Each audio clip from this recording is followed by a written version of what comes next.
उपस्थित है। और ये भी जानकारी आप सब लोग कल हमने अलग अलग माध्यम से शेयर किया। कल 16 अप्रैल को जिला कांकर की छोटापेटे थाना क्षेत्र अंतर्गत बीनागोंडा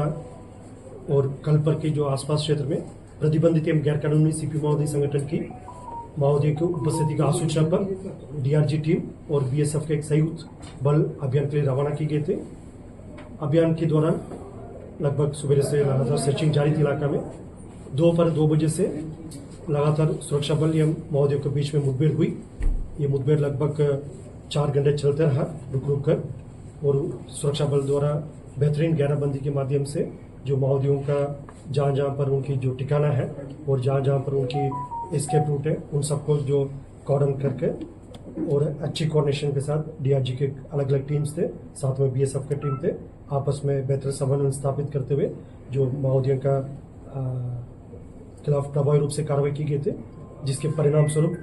कुल 29 माओवादियों के डेड बॉडी रिकवर की गए थे।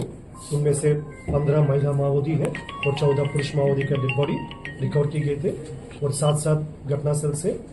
AK-47 एक इंसास राइफल, 2 SLR,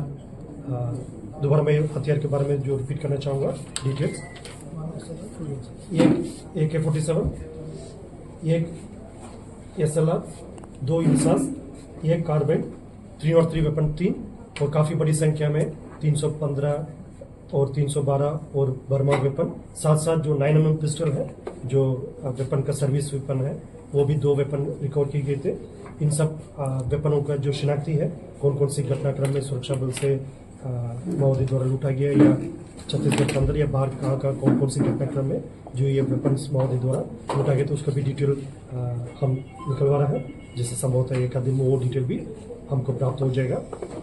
अभी कुल 29 माओवादी जो डेड बॉडी रिकवर की गए थे उसका शिनाख्ती की कार्रवाई जारी है। इस पर प्राथमिक तौर पर 2 बड़ी जो माओवादी कैडर का जो शिनाख्ती अभी सामने आ रहा है, फिर भी कंफर्मेशन जैसा हमारा एक प्रक्रिया होते हैं उसका पंचनामा और जो स्पॉटर्स द्वारा आइडेंटिफाई करके और बाकी एजेंसी से भी हम उसको कंफर्म करके उसका फाइनली एक ऑथेंटिक रिपोर्ट देते हैं। लेकिन अभी जो प्राथमिक 2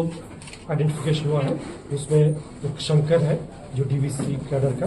और दूसरा जो ललिता वो भी डीवीसी रैंक का। जो ललिता जो रामदेव जो DKSFC मेंबर उनका वाइफ बताया जा रहा है। फिर भी जैसा संपूर्ण जो आइडेंटिफिकेशन डिटेल्स प्रत्यक्ष हम जैसा पूरा प्रक्रिया कंप्लीट होने के बाद जारी करेगा। और जैसे वेपन्स का भी जैसे मैंने पहले बताए थे वो उसके वेपन का सोर्स है कौन कौन सी घटनाक्रम में जो सुरक्षा बल से माओवादी द्वारा लूटा गया उसका भी प्रत्यक्ष से जारी करेगा। और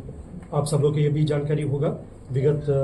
3-4 महीने से बस्तर संभाग के अंतर्गत लगभग सभी इलाका में सभी जिला में काफ़ी प्रभावी रूप से माओवादियों के खिलाफ कार्रवाई की जा रही है, जिसके परिणाम स्वरूप अब तक जैसा 2024 में जनवरी से लेकर आज दिनांक तक टोटल 71 माओवादी कैडर का डेड बॉडी रिकवर की गए थे। और लगभग 30 से अधिक जो ग्रेडेड वेपन्स हैं जो AK-47, LMG, INSAS, SLR, 9mm pistol, इस प्रकार का जो 3 और 3 इस प्रकार के जो ग्रेडेड वेपन्स 30 से अधिक संख्या में रिकवर की गए थे। और बीजापुर कांकर में काफ़ी बड़ी अभियान रहा जो कल वाला जो संभवतः छत्तीसगढ़ की जो एंटी नक्सल ऑपरेशन की जो इतिहास में सबसे जो माओवादी के डेड बॉडी की रिकवरी के दृष्टिकोण से सबसे बड़ी जो रिकवरी कल हुआ है। जैसा और वेपन्स के हिसाब से भी मतलब एक ही मुठभेड़ में इतना सारी जो ग्रेडेड वेपन्स मिलना भी संभवतः ये पहली बार कल की मुठभेड़ के पश्चात जो रिकवर की गए थे। और इसके पीछे जो कारण जैसा हमेशा हम लोग ब्रीफिंग के समय बताते रहते जो सुरक्षा बल की जो सदस्य द्वारा भले ये डीआरजी हो या बस्तर फाइटर हो, STF हो या पैरामिलिट्री फोर्सेज जैसे कांकर में BSF तैनात है और नारायणपुर में भी BSF का भी तैनाती है और ITBP नारायणपुर में दक्षिण बस्तर इलाका में CRPF और SSB का भी ट्रूप्स हमारे यहाँ कार्यरत है। इस प्रकार स्थानीय पुलिस बल, स्पेशल फोर्सेज खासतौर पर DRG, बस्तर फाइटर, STF और लोकल पुलिस बल का और स्थानीय जो पुलिस अधिकारीगण और जो पैरामिलिट्री फोर्सेज का जो इतना वर्षों में जो अभियान के दौरान क्या कुछ कमी रह गई, कहाँ पर हम लोग का उसका इंप्रूव करने के जो स्कोप है, गुंजाइश है, इन सब पर लगातार विचार विमर्श करते करते धीरे धीरे हम ऐसे एक परिस्थिति में पहुंचे। अभी ये लड़ाई एक निर्णायक मोड में है। जैसा अभी तक विगत 3 महीने में सुरक्षा बल का अपर हैंड रहा है अब तक, और आने वाले समय में हमारा प्रयास ये रहेगा जो बढ़त हमको प्राप्त हुआ संपूर्ण बस्तर संभाग के अंतर्गत, इस बढ़त को सावधानी पूर्वक आगे भी ले जाएंगे ताकि माओवादी का एक असली चेहरा है, एक विकास विरोधी, एक जन विरोधी चेहरा है। इसको देखकर क्षेत्र की जनता भी उनसे छुटकारा लेने कब मिलेगा, मतलब उनके आतंक से कब मुक्त होगा, इस समय के इंतजार कर रहा है और उसी दिशा में सही दिशा में लगातार आगे बढ़ रहा है। और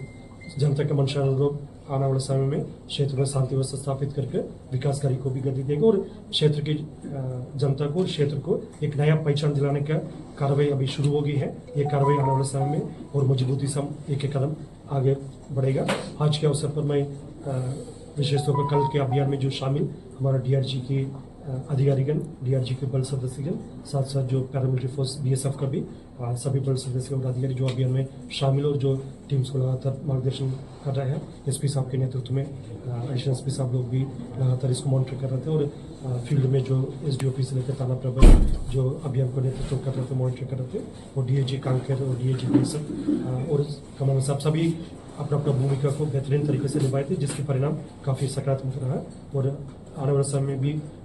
इस विषय को और बेहतर कैसे कर सकते उस दिशा में काम करेगा। ये भी जानकारी हम बताना चाहेंगे जो कल की मुठभेड़ में हमारा 2